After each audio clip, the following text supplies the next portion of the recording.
And welcome back to the Hot Lap. We are talking how good really is Kimi Antonelli. Yes, Lewis Hamilton's replacement. The pressure is on the young Italian. He's got a lot of plaudits and I guess a lot to live up to.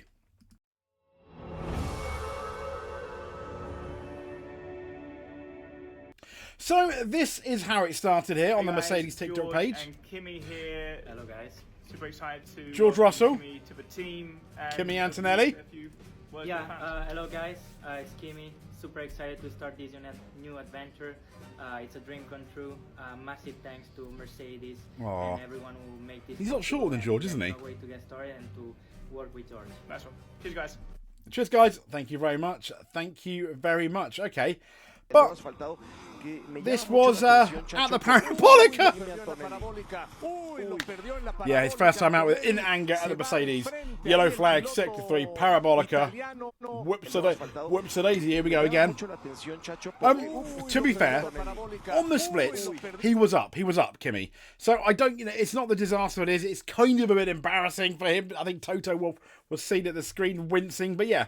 So, Kimi Antonelli, here we go. The attribute that makes Antonelli so special to Mercedes. This is from motorsport.com. So the Mercedes man guided Antonelli in his early teens, reveals the key trait that makes him stand out from the rest. And how does he? Well, as we know, he is replacing arguably the greatest of all time, at least statistically, one of the best drivers of all time. That is Lewis Hamilton. But the team is very confident of Kimi Antonelli, to the point where all these rumours started that if one of them was to go, it's more than likely to be George Russell.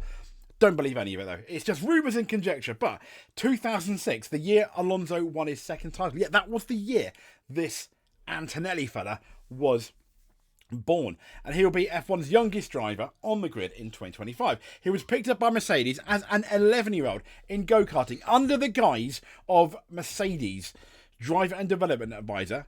And I'm gonna, let's be fair, I'm gonna absolutely get this wrong. Gwen Larg, the Italian, continued his march through the European karting scene, doing, let's be fair, very, very well. Soon after his 15th birthday, he switched to cars in the 2021 Italian F4 Championship, leading to dual titles. He's won everything on the way up, apart obviously from Formula 2.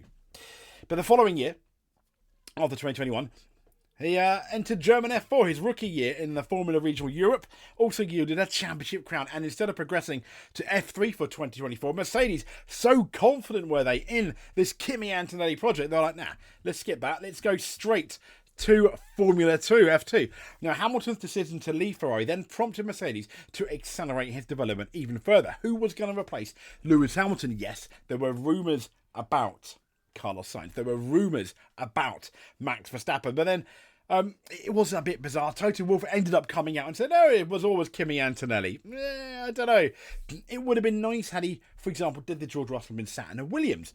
But like motorsport.com that says, it is an enormous weight to be placed on quite a young driver, especially with Antonelli's lack of single-seater experience, and the jury's still out on whether the 18-year-old is going to be ready for it. That's going to be a massive question mark, and it's going to be intense from the first race going, because everyone's going to be like, oh, Hamilton wouldn't have done that. Oh, Sainz may have not done that, for example, had he had the spot. And that's the media. They can be really, really cruel at times. So he's going to need to succeed in what is his rapid rise to F1. And with Kimi, like I said, I noticed quite quickly he was already a bit different than other kids in karting. Back then my thought was, okay, he's the best one I can have in go-karts, not even thinking about Formula 1. And then when we did the first test in single-seaters, he said, the way he adapted himself so quickly to pretty much every situation, you started seeing that you have someone very special.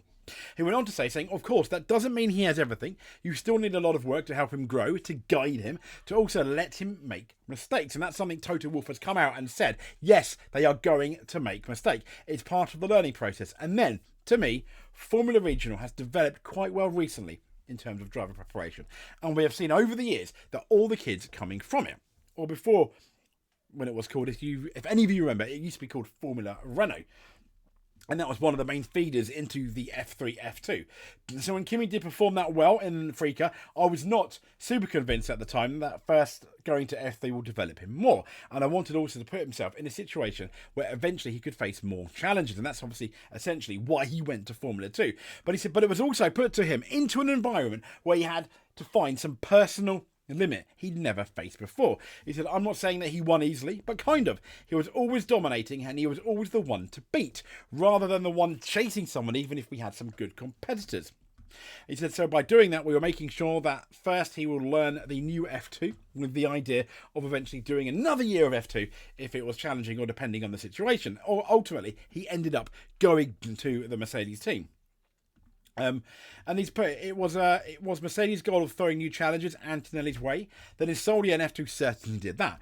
On top of adapting a new machinery, his team and famed powerhouse Prima struggled, and they really did struggle with their Formula 2 car compared to, they're one of the best teams in Formula 2. And not only that, but you saw the very great Ollie Behrman also struggled to get good results. Now, having missed several rounds due to F1 cameos with Ferrari and Haas, Behrman eventually dropped back to 12th, but showed the potential to earn a 2025 F1 drive with the latter. Antonelli ended 6th in the points, collecting one sprint and feature win apiece, while also withdrawing from the Abu Dhabi season finale, sadly due to illness. Now, according to Antonelli's rollercoaster F2 season, which only yielded one further podium, actually helped develop part of a skill set, they're saying. So there's basically saying having a bad season was a good thing. Well, yes, I guess him not winning everything, showing it was not easy, was something to behold. I mean, when you look at who is this driver, we've got here in F1oversteer.com, linked in the description below. Antonelli, they're talking about obviously Kimi Antonelli for their driver. I need to get an ad blocker, don't I? For their driver programs. Look at it. Adverts everywhere. It's just absolutely gone crazy. Look, it's infested. I can't get rid of them. Right, okay. So Antonelli caught eyes karting after taking his first title in only his second season in 2015. Think about it. His first karting title in only his second season. He first started racing at 7 years old. Won his first title in the Easy 60 class, and Antonelli even won the Easy Car International Grand Final in 2015. I mean, this guy is very good, but we've had it before where people are just as good, they've come up, and then been a bit lackluster. Even tasted 60 mini class success in the WSK Champions and Mini Rock Honours, and a move to the team that Nico Rosberg owns in 2019 also led to 5 OKJ class titles. I mean, this sounds like boxing belts at this rate, doesn't it? But what I thought was interesting as well, Giancarlo Minardi and his son Giovanni were quick to point Antonelli out to Wolff after the pair saw his potential rise to the fore in go-karts. His aggression and ability produce quick laps straight away in both wet and dry conditions. They were the foundations of his emerging skills, and I think that's really interesting. He dominated in go-karts and single-seaters, and Prima, the team obviously he was with, powered Ante to 13 wins in 20 races. That's Italian F4. I mean, that's like, very, very dominant. And in what is a unlike, for example, Max Verstappen's very good 23 year, this is a formula where all the cars are meant to be the same. That is amazing. I think Antonelli, so ultimately, I think Antonelli will be very good. I mean, just check this out. This is the overtake on Franco Colapinto, no slouch, at Air Rouge in the Formula 2 sprint. Franco Colapinto is there. Look at that. I mean, side by side. Look at the...